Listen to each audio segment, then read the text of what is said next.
existem alguns elementos no nosso sistema tributário atual que tem como função primordial da sua existência trazer uma mitigação para esse efeito negativo da regressividade.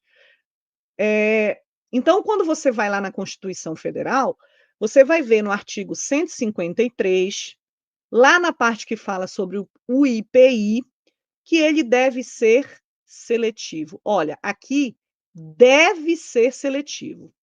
Quando você vai lá no 155, na parte que fala sobre o ICMS, está dizendo que ele pode ser seletivo. Então, aqui a gente começa a falar da tal da seletividade. A seletividade, ela tem, no sistema tributário atual, duas funções primordiais. A primeira delas é uma redução de regressividade.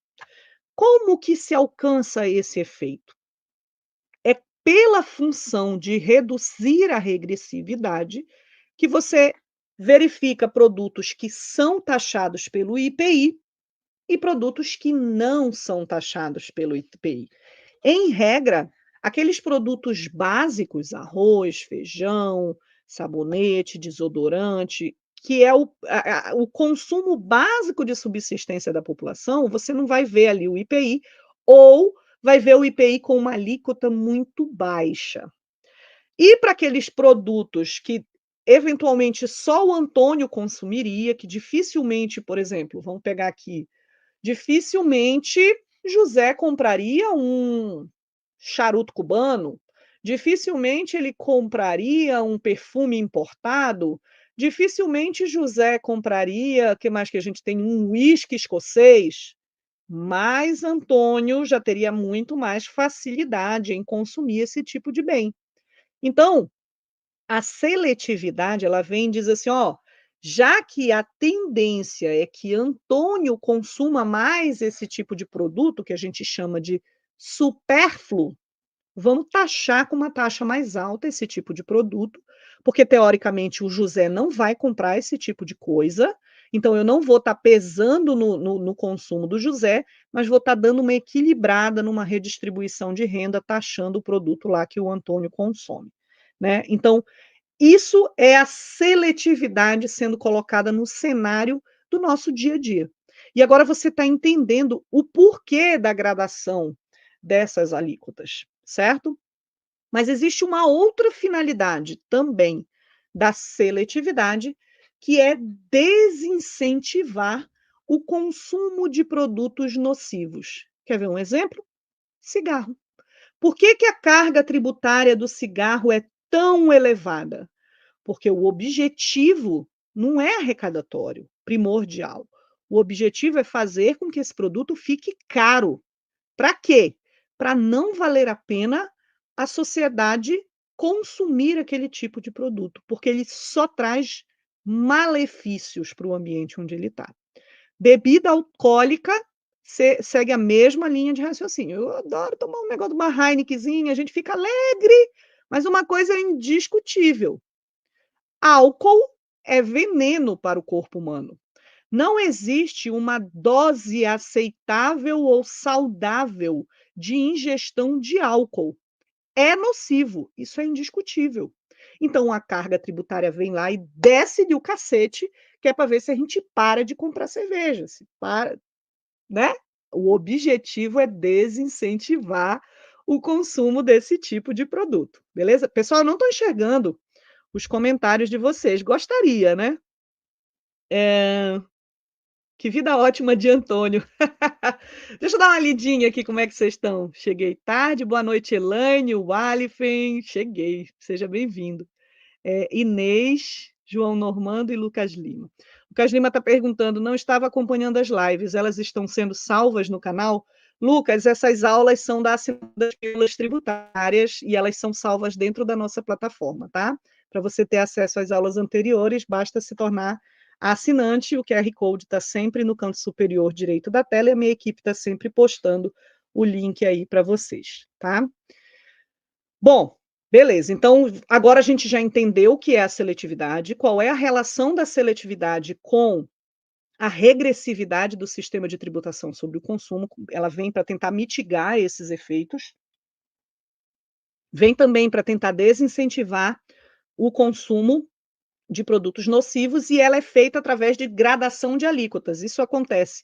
Apesar de a Constituição Federal dizer que é obrigatória a seletividade apenas para o IPI e é facultativa para o ICMS, no ICMS a gente também percebe esse caráter de seletividade quando a gente tem alíquotas mais brandas para, por exemplo, a cesta básica e alíquotas mais altas para cigarro, bebida alcoólica e produtos considerados supérfluos. Isso é o princípio constitucional da seletividade se materializando no sistema tributário e desembocando nas suas atividades diárias. Então, existe um objetivo macro a ser atingido do ponto de vista social. Então, o sistema tributário, ele se presta a isso também. Ele gera receita para os governos poderem aplicar nas políticas públicas, mas o objetivo não é só esse. Ele também interfere na economia, ele também interfere na dinâmica de mercado e ele também interfere nas condições sociais, ou pelo menos se busca atingir esse efeito, que ele é muito prejudicado pelas questões sonegatórias. Mas aí, galera, vamos falar de reforma? Aí vem a emenda 32, e eu já perdi a bolinha de novo, e acrescenta o artigo 156A, que cria o nosso IVA dual e que diz o seguinte, lá no inciso 6º: a alíquota fixada pelo ente federativo na forma do inciso 5º, vai ter uma aula para a gente falar das alíquotas, será, aí está marcado aqui, ó, será a mesma para todas as operações com bens materiais ou imateriais. Vamos lá, pegar o gancho do raciocínio que a gente vem desenvolvendo até aqui. Então eu te disse o seguinte, olha, o José, ele é pobre e ele paga em torno de 20% da renda dele é tributo sobre consumo. O Antônio tem uma condição melhor, muito melhor que a do José, e ele só paga 11%. Ô, letra bonita do cacete, né? Só que, para tentar diminuir um pouquinho esses efeitos, como isso aqui é muito ruim do ponto de vista social, a gente vem lá e faz uma gradação das alíquotas: 7, 12, 18, 25 e por aí vai. Zero, né, que tem um monte de coisa no IPI que tem alíquota zero. A gente direciona essas alíquotas mais baixas para os produtos que predominantemente são consumidos pelo José, para tentar dar uma equilibrada entre esse 20 e esse 11.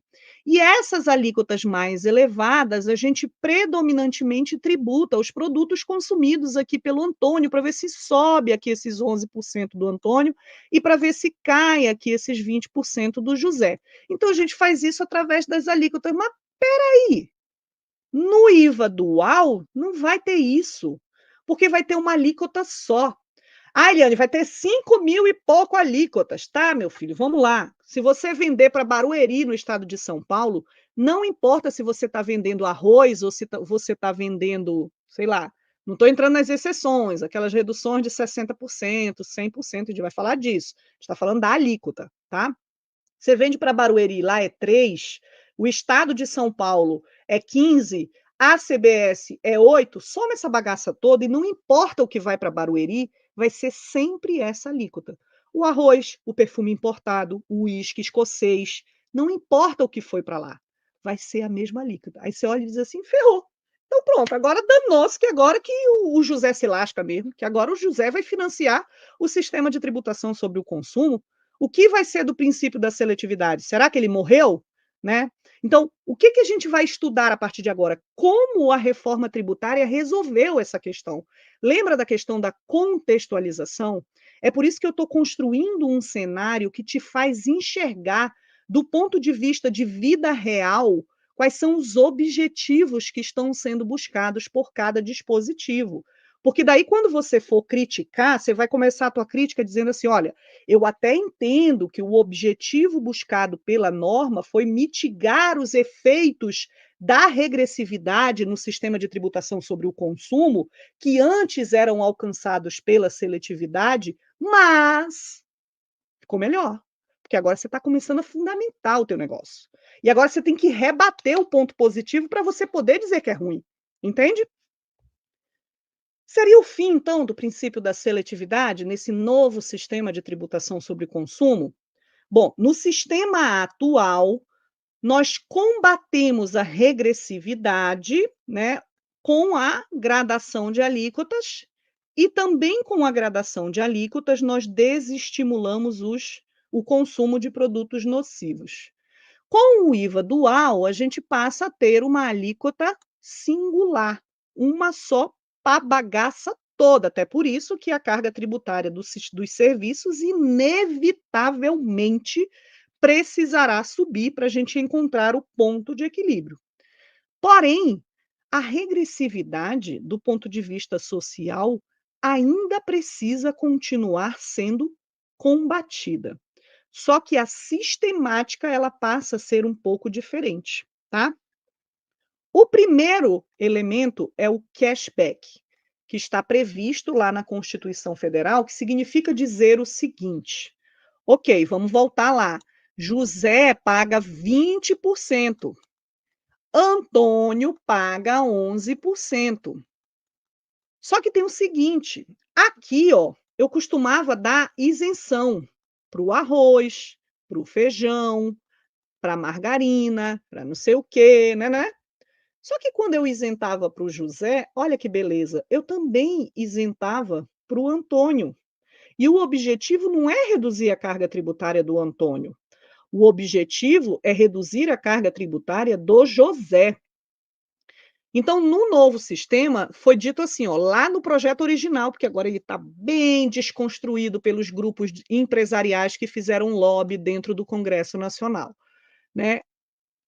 O objetivo era, ó, vamos tributar tudo aqui com 20%, mas quando o José comprar arroz, a gente devolve o dinheiro para ele. Quando ele comprar feijão, a gente devolve o dinheiro para ele. Aí vai ter uma lista de itens aqui que iam gerar uma devolução. Mas para o Antônio a gente não devolve bosta nenhuma, porque o Antônio, né, está pagando 11 em vez de 20. Então, a lógica do cashback seria essa, e aí qual é a referência para eu indicar quem vai receber de volta? Seria aquele CAD único, que é uma sistemática de identificação das pessoas de baixa renda que a gente tem hoje já ativa no cenário brasileiro, né? Então, o cashback seria na verdade, um mecanismo de redução da regressividade. Inclusive, por causa disso, eu nem entendo por que que a gente tem tanta coisa com redução a 100% da alíquota, tendo em vista que isso aqui era um mecanismo que seria muito mais eficaz no sentido de mitigar os efeitos da regressividade do que a isenção, do que a alíquota zero, mas os lobbies dentro do Congresso Nacional trouxeram várias alterações à proposta inicial da PEC 45, e o que nós temos para hoje é que o cashback ficou, mas não vai devolver nada em relação à cesta básica, porque a cesta básica vai ter uma redução lá de 100%. Enfim, né, a gente vai falar nisso em mais detalhes numa próxima aula específica para a questão dos benefícios fiscais. E a outra ação buscada pela seletividade nas alíquotas do IPI e do ICMS, lembra? Era desestimular o consumo de produtos nocivos à saúde antes, né? Mas a emenda 132, ela trouxe um outro princípio, que é a defesa do meio ambiente. Então, a partir de agora, além de desestimular o consumo de produtos que fazem mal à saúde, nós também precisamos, com o sistema tributário, desestimular as agressões ao meio ambiente. E o imposto seletivo, ele nasce com esse objetivo, o tal do Sintex, que existem vários sistemas tributários de outros países, sobretudo da União Europeia, que tem o modelo do IVA consolidado há muito tempo, e que está sendo, né, um espelho, o Brasil está se espelhando na sistemática de funcionamento lá da União Europeia para construir o modelo operacional do IVA dual, e lá eles têm o Sintex, né, que o objetivo é esse, ok? Então, o imposto seletivo, gente, ele vem para... Já perdi a bolinha de novo, tá aqui. Ele vem para substituir a seletividade do IPI, ele tem a função de desincentivar o consumo do produto em decorrência do potencial lesivo à saúde do consumidor ou ao meio ambiente. Ele tem caráter extrafiscal, por mais que ele gere receita para os cofres públicos, sempre tenha em mente que o objetivo, do ponto de vista de construção da estrutura do ordenamento jurídico, o imposto seletivo ele foi concebido com a finalidade extrafiscal. Ou seja, significa dizer que a finalidade principal desse tributo não é fazer caixa, é desincentivar o consumo de produtos nocivos à saúde e ao meio ambiente. Isso é extrafiscal. Isso vai para além das questões fiscais, certo? E aí, impostos de natureza extrafiscal, eles têm um rito específico, né, para alteração de alíquotas, enfim. E lei complementar vai definir a lista de produtos que são considerados nocivos. É aqui que a merda agarra, porque é aqui que a gente não tem consenso. Todo mundo concorda que o que faz mal para a saúde não pode ser consumido. Então, é bom que se combata o consumo. Todo mundo concorda que o meio ambiente precisa ser protegido, né? Então, tem vários estudos aí. Então, é bom que ele seja protegido. Mas eu não quero pagar essa conta, não. No meu bolso, não, Dedé. Então, carro polui muito o mundo, né? A maior fonte de poluição de gás carbônico e escambau são os carros movidos a combustível. Como é que chama isso, gente? Que vem de debaixo da terra, combustível. A pessoa é burra pra cacete para chamar esses nomes. Petróleo, gente, fóssil, combustível fóssil, lembrei, graças a Deus. Todo mundo concorda que eles são poluentes, né? Mas eu pagar o dobro do preço num carro movido a energia elétrica, nem a pau, não tenho esse dinheiro, eu vou comprar o carro movido a gasolina mesmo, que é mais barato, né? Todo mundo concorda que o álcool faz mal à saúde de todo mundo? Sei lá. Muita gente concorda que o álcool faz mal à saúde, mas, porra, quando eu vou no supermercado que aumentou o preço da Heineken, é uma desgraça, eu volto de lá chorando, né? Porque eu não quero que mexa no meu bolso. Ninguém quer, ninguém quer. E nesse cenário é que começa o bate-boca. O que é um produto que merece ser taxado, sobretaxado pelo Sintex para desincentivar o consumo, né? A indústria da bebida não quer. Vai quebrar o negócio dela. Eu não quero gente tomando menos cerveja, eu quero gente comprando mais cerveja, eu quero lucrar, né? E aí começa aquelas discussões, por exemplo, aquele pacote de biscoito recheado que vem só açúcar, aquela latinha de Coca-Cola que tu bota para ferver e fica meia xícara de açúcar dentro de um copo. Aquilo é bom para a saúde? Aquilo merece ser sobretaxado? Quais são os critérios que serão definidos, que serão utilizados para definir quais serão os fatos geradores do Sintex? Isso está em discussão, porque a própria lei complementar, e aqui a gente começa a entrar nos dispositivos legais, agora você vai começar a estudar os dispositivos da emenda, a própria lei ela vem e diz assim, ó, toda vez que você ouvir falar em artigo 153, inciso 8º, você está falando do tal do imposto seletivo, tá?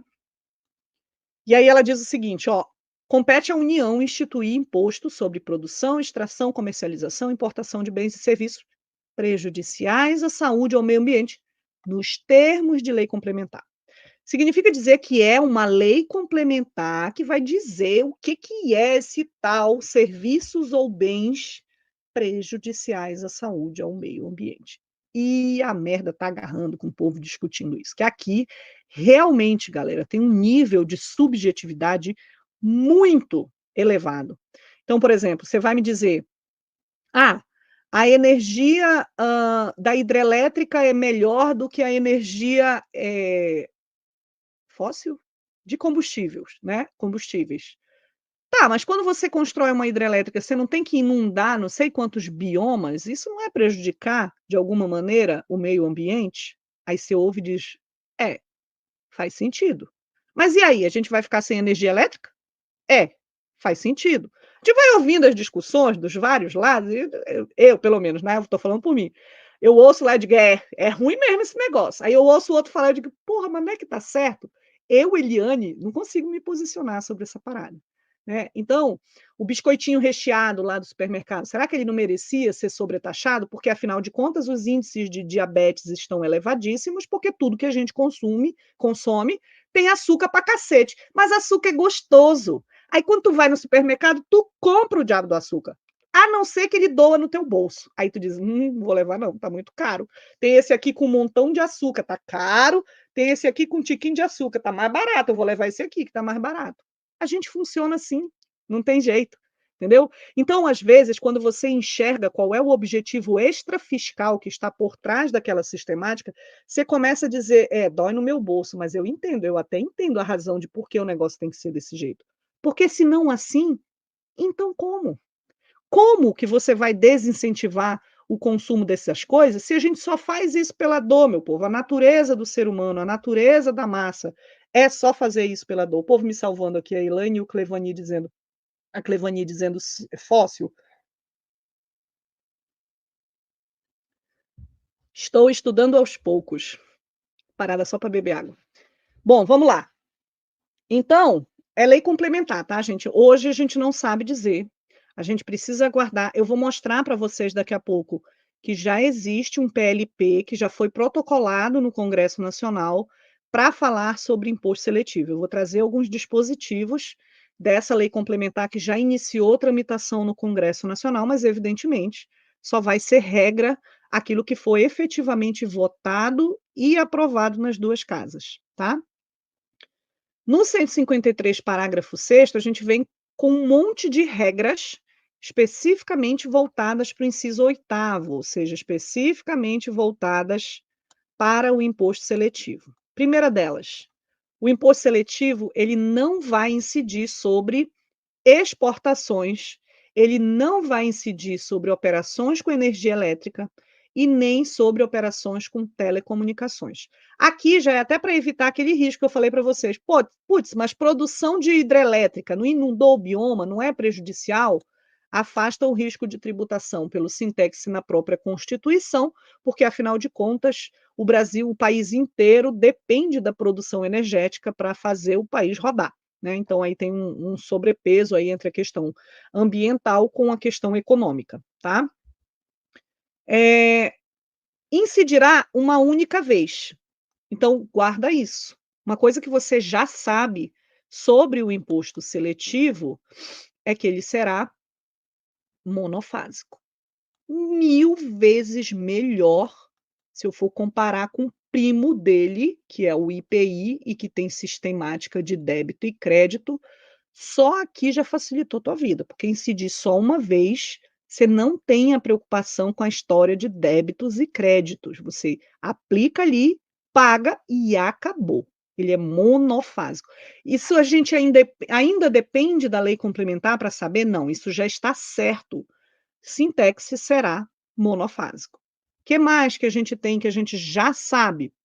Que ele não vai integrar a própria base de cálculo. Então, aquela história de você pegar o valor sem ICMS, divide por 0,80 para chegar não sei o que lá, porque ele incide na.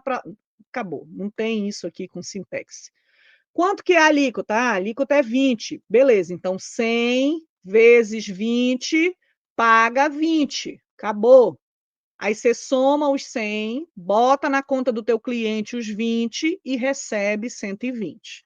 É assim que vai funcionar a sistemática de cálculo do valor devido para o imposto seletivo. Então, você já começa a guardar isso, porque quando você estiver estudando o sistema de apuração do imposto seletivo, ele vai fazer parte da tua rotina já no início de 2027 e não tem gradação, é papum, ele chega com carrão de cena dia 20 no ano de 2027, você já sabe que ele é monofásico, você já sabe que ele não incide na própria base, então é só aplicar sobre o preço de venda. Que mais? Ele vai integrar a base de cálculo dos tributos previstos no artigo 155.2, 156.3 eu não lembro o que é, depois vocês olham, 156A e 195. Olha que lindo. Já começa a prestar atenção. Então, ele vai integrar a base de cálculo desses tributos. Significa dizer, você tem 100, o imposto, a alíquota do IS, do imposto seletivo, é 20. Aí vai ser 20 de imposto seletivo, né? Quanto dá isso aqui? Dá 120. Então, essa vai ser a base de cálculo do IVA dual. Guarda isso. Tá anotando, né? Pratiqueiro vem para aula com caderno e caneta, que pratiqueiro sabe que videoaula não é Netflix. Anota. Eu, no teu lugar, como a gente tem várias trilhas dentro da assinatura das pílulas tributárias, a gente tem a trilha da reforma tributária, você está acompanhando a trilha do ICMS do zero para iniciantes, você está acompanhando a trilha do Simples Nacional e você está acompanhando a trilha, qual é a outra, gente, que eu esqueci? Do SPED Fiscal do zero. Compra um caderno de matéria e toda quinta-feira tem aula, não tem? Hora de uma trilha, hora de outra. Você vai fazendo as suas anotações na sequência, na matéria da trilha que você está acompanhando. Então, o assinante ele tem que ter esse nível de organização para ele tirar o máximo proveito dessas aulas semanais, tá? Então, se você é assinante, levanta a mãozinha para mim, quem está aqui e é assinante, Elaine é das minhas, já tem caderno e pasta no computador, mas escrever é melhor, tá, Elaine? Eu vou trazer até um post para vocês que fala que digitar não te traz, do ponto de vista do funcionamento do cérebro, a mesma retenção que escrever. Então, compra o teu caderno, tá? Mesmo que você nem leia o caderno depois, mas escrever vai te ajudar. Então, levanta a mãozinha quem já tem, quem é assinante das pílulas e já está acompanhando. A gente está na aula de número 14, então você já está na segunda aula da trilha da reforma tributária, você já teve aula do SPED fiscal, você já teve aula do ICMS. Se você ainda não comprou o seu caderno de matéria para acompanhar isso em separado e não virar só um bololô, já está na hora de comprar. O pratiqueiro, todo mundo com a mão levantada, eu já sabia, vocês não me decepcionam nunca. Então vamos lá. Que mais? Poderá ter o mesmo fato gerador e base de cálculo de outros tributos. Por que está escrito isso aqui para o imposto seletivo? Porque lá no 154 já existe a regra que diz assim, ó, a União ela poderá instituir, mediante lei complementar, impostos não previstos no artigo anterior, desde que sejam não cumulativos e não tenham fato gerador ou base de cálculo, aqui, ó, próprios dos discriminados nesta Constituição. Se fosse aplicar o que está aqui, se aquela operação já é base de cálculo do IBS, da CBS, não poderia ser base de cálculo do imposto seletivo. Então, esse dispositivo ele já vem para trazer essa exceção dentro do ordenamento jurídico, e há quem discuta, inclusive, que, de repente, isso aqui seria uma regra constitucional inconstitucional, ou seja, uma alteração na Constituição que desrespeita a própria Constituição. Tenho minhas ressalvas, não vou entrar nessa discussão, mas eu não concordo muito com essa afirmação, não. O imposto previsto no inciso 8º do caput deste artigo terá suas alíquotas fixadas em lei ordinária, ou seja, de quem é a competência do imposto seletivo? União. 153 são os impostos de competência da União. A União vai precisar publicar uma lei ordinária fixando as alíquotas do IS. Porém, antes de publicar as alíquotas, ela precisa saber sobre o que vai incidir. Então, virá uma lei complementar, que a gente viu lá no primeiro dispositivo, que vai determinar os fatos geradores e as bases de cálculo. Então isso vem por lei complementar, que tem um rito de aprovação mais rígido, não basta ter 50% lá no Congresso Nacional. Então tem uma regra mais rígida de aprovação, né. Depois que isso estiver definido, aí o ente tributante, que é a União, vem com uma lei só para definir as alíquotas. É isso que está escrito na Constituição. Então a gente tem que ter 2 leis para o troço começar a valer. Garganta está começando a falhar. Nós já vimos, que o imposto seletivo, na primeira aula que a gente teve, que a gente falou de toda a regra de transição, que em 2027 você já vai começar a apurar o imposto seletivo. Significa dizer que nós temos o resto de 2024, 2025 e 2026 para que seja publicada primeiro a lei complementar, definindo essas regras sobre o que vai incidir, e depois a lei ordinária fixando as alíquotas do imposto seletivo, ok? E quando se tratar de extração, ou seja, olha as mineradoras aqui com uma regra específica para elas, a Vale e aquelas outras todas que a gente tem no Brasil. No caso delas é só 1%. Você pode meter 100% lá no cigarro, mas a mineração é 1% só. O que fundamenta essa alíquota tão baixa para o imposto seletivo, eu não sei dizer a vocês, porque eu não acompanhei a discussão no Congresso Nacional.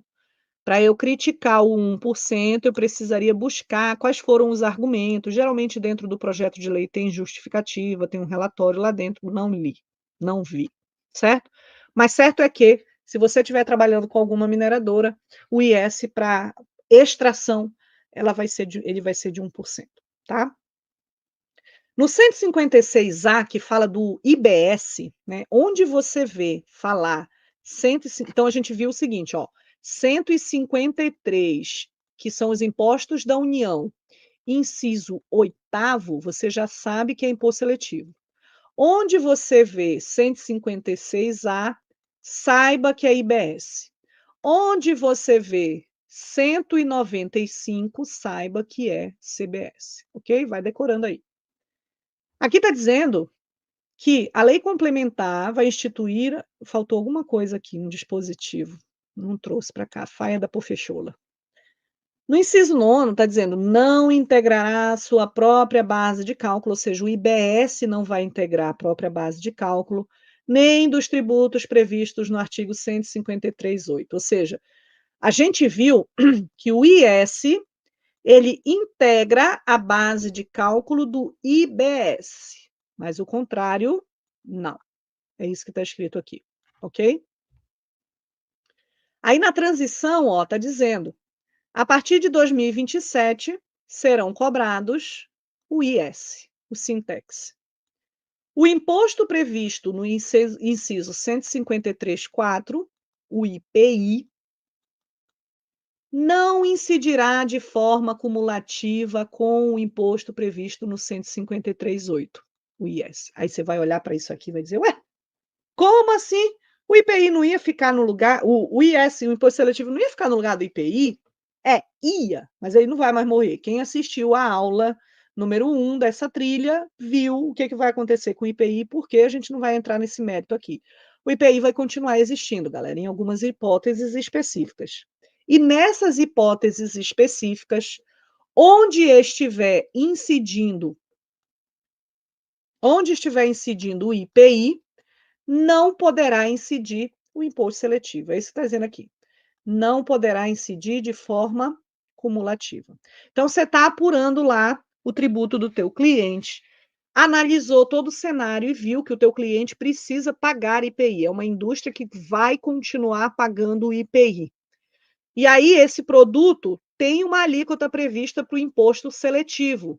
Você não vai apurar o imposto seletivo para aquele produto, porque ele está sendo taxado pelo IPI. Então, não vai ter os dois. Porque o imposto seletivo, a receita dele vai substituir a receita do IPI. Então, eles não vão coexistir tributando a mesma coisa. Ok? A lei complementar que instituir o IBS e a CBS poderá prever regimes diferenciados de tributação, desde que sejam uniformes em todo o território nacional e sejam realizados os respectivos ajustes nas alíquotas de referência com vistas a reequilibrar a arrecadação. Significa dizer assim, ó, pode dar benefício, mas toda vez que tu der benefício para um setor, recalcula a alíquota modal que ela vai aumentar. Aí tem gente que fica achando lindo, né? Deram benefício para mais setor. Nossa, o setor merece. Filhinho, vai. Vai ver quando tu for comprar o que não tem isenção para tu ver o preço que vai ficar. Não tem sopa grátis, certo? Então, quanto mais exceções se criarem dentro do sistema tributário, maior vai ficar a alíquota modal. Então, a gente fica lá batendo palma para isenção, batendo palma para 100% de redução, batendo palma para 60% de redução. Não é que não tenha setores que não devam ter, tá? Mas quanto mais tiver, você tem que lembrar, quanto mais tiver, para manter a carga tributária atual, necessariamente a alíquota vai subir. Aí você fica lá batendo palma, você olha para a alíquota, você toma um susto. Ué, decide, né, filha? Ou tu tá contra expandir o máximo possível as isenções, ou tu tá contra subir muito a alíquota, porque as duas não dá, é incompatível, ok? O imposto previsto no 153, oitavo da Constituição, não incidirá sobre os bens ou serviços cujas alíquotas sejam reduzidas nos termos do artigo 1º desse artigo. Então, está dizendo o seguinte, olha, vai ter umas situações que a gente vai reduzir a alíquota da CBS e do IBS, a alíquota do IVA dual. Esses produtos, essas situações, elas estão com a regra geral, com a amplitude limitada lá na Constituição Federal, no parágrafo 1º. E o parágrafo 9º está dizendo, ó, tudo que está no parágrafo 1º não pode ser objeto de tributação pelo imposto do pecado. Porque seria uma incoerência, né, galera? Vamos lá. Eu estou reduzindo a carga tributária daquele produto, porque de alguma maneira eu entendi que aquele produto não, ele tem que ficar mais barato. É por isso que a gente reduz a carga tributária, para ele ficar mais barato. Mas aí eu pego o imposto seletivo, que tem como um objetivo tornar mais caro, e aí eu vou e sento o sarrafo em cima daquele negócio. Não faz sentido algum. Então, isso aqui é uma regra que deixa coerente o sistema tributário. Então, o que a gente tem no parágrafo 1º? Serviços educacionais. Então, vai ter aqui, ó, uma redução de 60% na alíquota. A alíquota é única. Como é que ela vai funcionar? Você está mandando a tua mercadoria para Barueri, tá? Estado de São Paulo. Vai ter uma alíquota da União, que ela é única em qualquer lugar do país, vamos imaginar que ela seja 8, tá? Vai ter, eu quero uma coisa para ficar uma conta fechada aqui para facilitar a minha vida. Aí vai o estado de São Paulo, vamos imaginar que é 10. E Barueri fixa a alíquota com 2. Ó, ficou bonita a minha conta. Agora deu quanto a alíquota aqui? Deu 20. Se a alíquota de tudo que for para Barueri é 20, lá, os serviços educacionais em Barueri, eles serão de 8. Por quê? Porque eu vou aplicar uma redução de 60% na alíquota dos serviços de educação. Claro que a lei complementar, ela vem delimitar o que é considerado sistemas de educação, serviços de educação, que estão sujeitos a essa redução. O cursinho pré-vestibular vai estar sujeito? O curso de inglês, ele vai estar sujeito? Porque a gente sabe que esses dois, por exemplo, hoje não te dão direito a abatimento no imposto de renda. Mas vai ter direito à redução na alíquota? Não sei. É a lei complementar que vai dizer, a gente tem que aguardar, tá? Serviços de saúde, a gente entende muito bem, porque, né, não sei na tua cidade, mas aqui o serviço de saúde público simplesmente não funciona. Então, o mínimo, já que a gente já paga essa carrada de tributo, é que pelo menos em cima da consulta médica que eu tenho que pagar, porque eu não consigo marcar no sistema público de saúde, que no mínimo ela não seja sobretaxada para eu pagar ainda mais caro. Aí vale para o plano de saúde também. Dispositivos médicos que acabam desembocando no preço dos exames e tudo. Dispositivos de acessibilidade para pessoa com deficiência, medicamentos, saúde menstrual, produtos destinados à saúde menstrual, serviços de transporte público, fica fácil a gente entender, né? Quem é que anda de busão? Será que é o rico? Né? Então, aquela história da regressividade está relacionado aqui. Alimentos destinados ao consumo humano, tudo, Eliane, vai ter redução de 60%? Claro que não. A Constituição fala, a lei complementar vai dizer em que situações essas aqui, essa lista aqui, vai ter a redução aplicada lá dos 60%. Então, você vai ter que estar de olho para estudar essa lei complementar, para na hora que você for fazer o fechamento, você conseguir identificar corretamente onde você vai reduzir a alíquota e onde não, ok? Produtos de higiene pessoal e limpeza, aqui, gente, isso aqui me preocupa. Tá, aí eu vou dizer assim, olha, produtos de higiene pessoal e limpeza vão ter uma redução de 60%. Se vier do jeito que é hoje, vai estar aquela desgraça que diz assim, ó, desodorante tem redução de 60%, mas hidratante não tem redução. Vocês reconhecem isso aqui? Alimentos de consumo humano, vamos lá. Sorvete não vai ter a redução, mas sobremesa vai ter a redução. Colônia vai ter a redução, mas perfume, meu Deus, Deus nos ajude que a gente não volte para essa mesma desgraça de sempre. Oremos, só a lei complementar nos trazer essa resposta. Mas o meu palpite é que em relação a esse item aqui, produtos de higiene pessoal, e ainda tem isso aqui, ó, majoritariamente consumido por família de baixa renda. Oh, Jesus, um nível de subjetividade do cacete. Mas vamos lá, oremos. E mais isso aqui, insumo agropecuário, aquícolas que fala, pesqueiros, florestais, extrativistas, vegetais. Tá. Aqui tem outra confusão, né? Insumos agropecuários. Vê, isso aqui, ó, é para ter redução de 60%. E aí eu pergunto para vocês, agrotóxico é um insumo agropecuário? Eu acho que é, né? Na minha ignorância aqui, eu acho que é. Agrotóxico faz mal para a saúde? Agrotóxico faz mal para o meio ambiente? Mas a gente é o país do agro. E aí, o que que a gente vai decidir? Vai tacar o Sintex em cima do agrotóxico? Ou vai tacar até uma redução para ficar mais barato comprar o agrotóxico?